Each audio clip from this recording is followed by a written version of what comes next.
With the 11th pick of the first round, the Chicago Fire select from the University of Louisville, midfielder Daniel Johnson.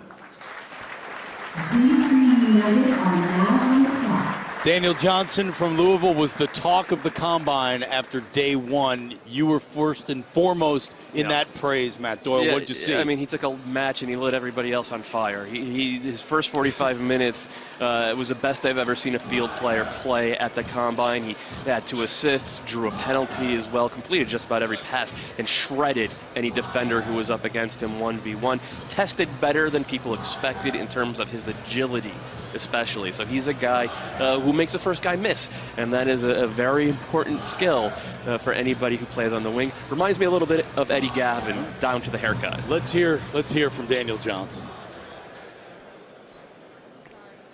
Wow. First of all, I'd like to thank Chicago for giving me the opportunity and for believing in me, a chance to come in and fulfill my dream. There's a couple people I'd like to thank along the way. I would first like to thank my family back in Atlanta, my mom for being here, and my dad for always being supportive. All my brothers for growing up and playing with me for hours in the backyard. My Atlanta soccer family and Tony Annan, Ray Tomlin, Ryan Austin, Eric Kump, Coach K, a number of coaches who's helped me along the way. Have 2 schools to thank, and the University of Maryland and Sosh and everything I learned there, and want to thank Ken for giving me a chance to revitalize my career at Louisville. It's, dream come true. It's a dream I chased an ocean away and back. So, I'm really thankful and excited to start my dream. So, thank you.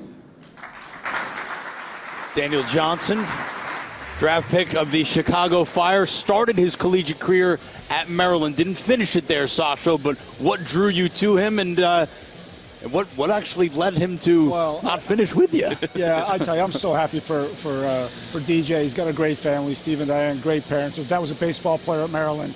He came to Maryland a year probably premature. He graduated high school a year early, couldn't get a contract through FIFA regulations with West Ham, came to us, and he got stuck with a glut of midfielders. Maybe he was a little young. We had some key guys in the midfield, Tsubasa Endo in there, and guys that played his position, so he couldn't get up there.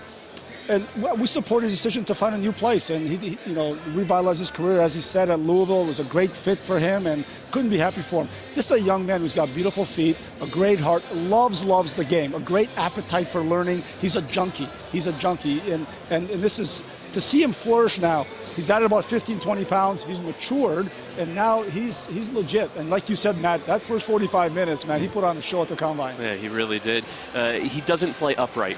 A lot of young players. He's a Steve McManaman type of posture when he's going out there, and obviously the cutting in from the left-hand side on the right. It's just, he glides at times. He's got a little Cal Martino to his game. Yeah. Oh, there you go. Cal Martino to his game. He's very, very creative. That's the first word you think of, creative, and he wants to combine almost to a fault at times. But now he's added some production. Now he's getting goals and assists to his game, and yeah. I think this is a really, really good pick for the Fire. Obviously, they've spent a lot on attackers over the last couple of years. He will find time with this team because, to me, he is a true winger. And they don't have a lot of true wingers. They have a lot of guys who are maybe more second forwards. So I think he can help. And the other thing he can help with Chicago's possession. They didn't possess the ball a lot last year. And if they're going to play a 4-4-2 a lot, they're going to need their outside midfielders to come inside and help out. And we saw that on day 2 when he hit that ball over the top.